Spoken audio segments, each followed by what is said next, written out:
আজ আমরা আলোচনা করব ত্রিভুজের মধ্যমা এবং ভর কেন্দ্রকে নিয়ে। ত্রিভুজের মধ্যমা কাকে বলবো?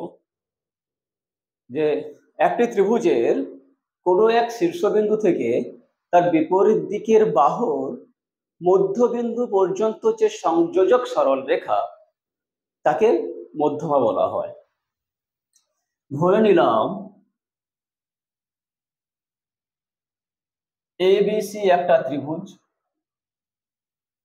যার শীর্ষবিন্দু তিনটি হলো এ, বি এবং সি, বাহু তিনটি হলো এ বি, বিসি এবং C A B, BC, C এ।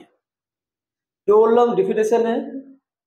যে কোনো শীর্ষবিন্দু থেকে তার বিপরীত দিকের বাহু, ধরে নিলাম এই যে শীর্ষবিন্দু আছে বিপরীত দিকের বাহু কি হবে? বিসি। এ এর বিপরীত দিকের বাহু হচ্ছে বিসি। তার মধ্যবিন্দু বিসি এর মধ্যবিন্দু কি হবে? ধরে নিলাম ডি, অর্থাৎ BD equal to half of BC. ব্যাপার ক্লিয়ার? মানে এই বিডি এটা হলো বিডি দৈর্ঘ্য, যদি বিসির দৈর্ঘ্য যদি আমি x সেন্টিমিটার ধরি, তার মানে বিডি হচ্ছে x/2 সেন্টিমিটার। আবার এই বিডি যা ভ্যালু একই হয়, তাহলে কি বলবো না, বিডি ইকুয়াল টু বিসি। ব্যাপার ক্লিয়ার হলো?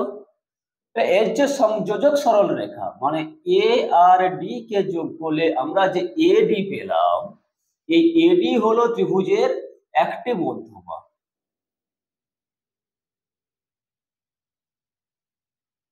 এইভাবে যেহেতু তিনটে শীর্ষবিন্দু আছে, তিনটে বাহু আছে, তাহলে আমরা তিনটে মধ্যমা পাবো।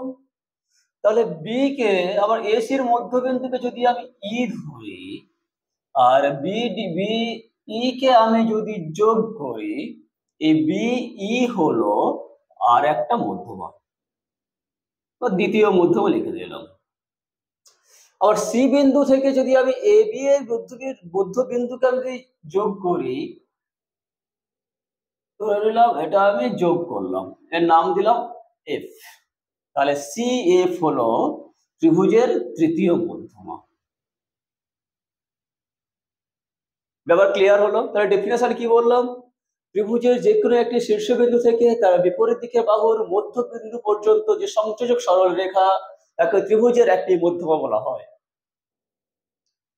এরপর কি করবো? ভর কেন্দ্র।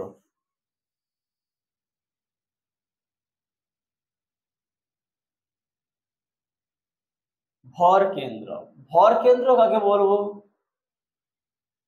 ত্রিভুজের মধ্যমাত্রায় পরস্পর যে বিন্দুতে মিলিত হয়েছে সেই বিন্দুকে ওই ত্রিভুজের ভর কেন্দ্র বলা হয়।